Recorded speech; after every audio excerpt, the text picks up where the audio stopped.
നിങ്ങളുടെ ഇഷ്ട പരമ്പരകൾ എക്സ്ക്ലൂസീവായി സൺ നെക്സ്റ്റ് ആപ്പിലൂടെ തികച്ചും ഫ്രീ ആയി ഇപ്പോഴേ ആപ്പ് ഡൗൺലോഡ് ചെയ്യൂ. പക്ഷേ പവിയേട്ടനെ ഞാൻ പുറത്തിറക്കിയിരിക്കും.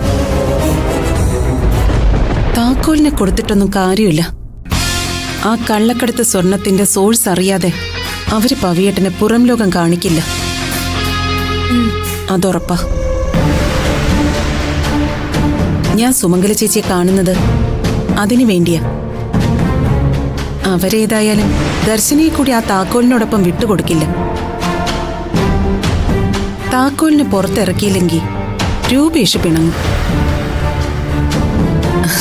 സുമംഗല ചേച്ചിയും ഇപ്പൊ അന്വേഷിക്കുന്നത് ആ സ്വർണത്തിനൊരു സോഴ്സ് കണ്ടെത്താനാ.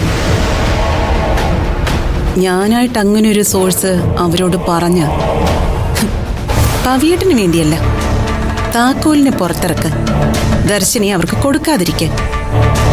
അവർക്കൊരു കച്ചിത്തുരുമ്പ് കിട്ടിയാലും അതീ കയറി പിടിക്കും. അമ്മ പറയുന്നത് മോളൊന്ന് കേക്ക്. നീ അപ്പച്ചിയെ വിളിച്ച് പറയുമ്പോ ഇത്തിരി സെന്റിമെന്റ്സ് അങ്ങ് കൂട്ടിയേക്കണം. അമ്മ മരണക്കിടക്കയല്ല, ആത്മഹത്യാ കുറ്റത്തിന് അമ്മയെ പോലീസുകാർ കൊണ്ടുപോകുന്നതിന് മുൻപ് അമ്മയ്ക്ക് അപ്പച്ചിയോട് എന്തോ പറയാനുണ്ട്. അപ്പച്ചിയൊന്ന് വരണം. ഒരു പക്ഷേ അമ്മയുടെ അവസാനത്തെ ആഗ്രഹമാണെങ്കിലോ എന്നൊക്കെ തട്ടിവിടണം. ശരി, ഞാൻ വിളിക്കാം. അവരെന്റെ മുന്നിൽ വരണം.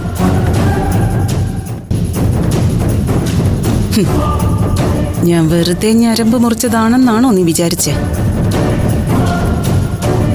എല്ലാം മുൻകൂട്ടി കണ്ടു തന്നെയാ ഈ ഗിരിജ ഓരോ ചുവടും വെക്കുന്നത്.